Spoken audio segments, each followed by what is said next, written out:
Porpoises in Peril. Chapter 5. On the way out of the inn, Cam made a phone call to Dr. Vludman and told him that if Drake Darkley were involved in illegal underwater mining, he would be breaking enough local, national, and global environmental regulations to keep himself locked away for a long, long time.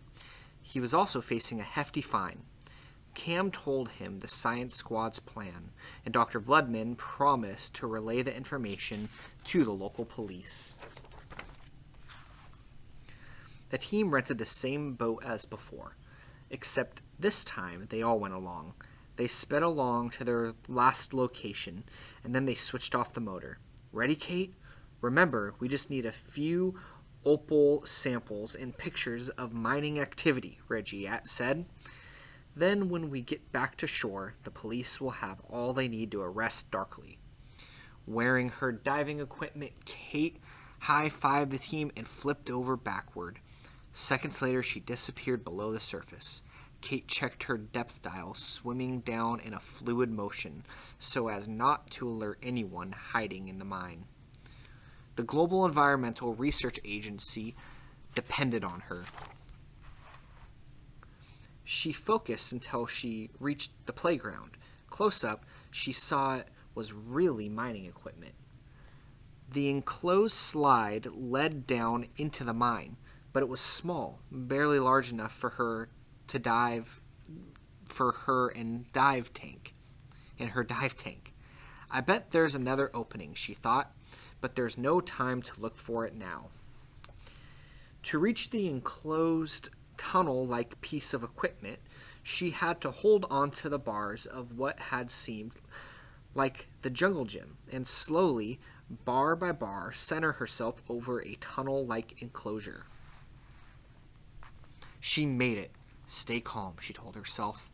Get the opal samples, take some pictures, and swim back to the boat and the rest of the squad. The tunnel led to an airlock, which Kate entered. The door locked behind her, and the water began to drain out. Once it all drained away, a second door opened, and she found herself in a cave-like room, well lit and filled with equipment. She snapped pictures of it and close-ups of serial and model numbers. A twinkling on the cave walls caught her eye. The opals! With her knife, she dug out a few of the sparkling particles and put them in a drawstring pouch. Suddenly, Kate saw movement to her right. A shadow emerged from the darkest recess of the mine. Then a figure moved toward her. It was Drake Darkley. Hoping the tunnel was the fastest exit, Kate spun back the way she came and somersaulted toward the tunnel. She heard grunts and running footsteps behind her, but her somersault was timed perfectly, and she landed at the airlock opening, head first. Drake Darkley banged on the door, but it was already too late. The door had locked, and the airlock chamber was filling with water as Kate snapped pictures of him standing in the mine. As soon as the chamber was full of water, the second door opened, releasing Kate back into the ocean. Moving her flippers as fast as she could, she swam up as fast as she dared, which felt very slow.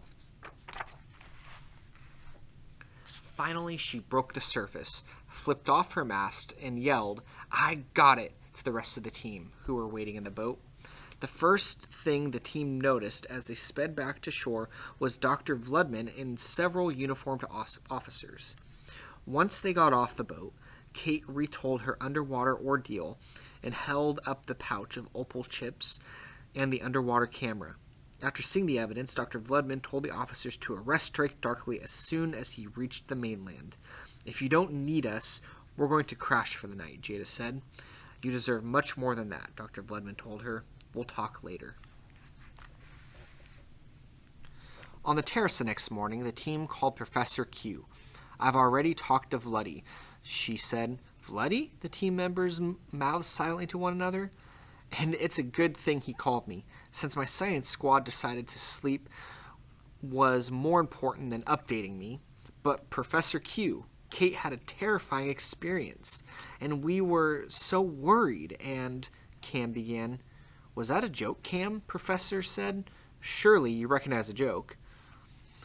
That was a joke, Cam, Professor said. Surely you recognize a joke. Vletti will dismantle the mine, and once the sediment settles on the seabed, the water will return to acceptable levels. The porpoise population is safe, and so is our environment. For now. Take a week off. This is another triumph for Gera, Gera. She hung up. A week off? Surf's up. Let's go, said Reggie, but Kate was already out the door. The end.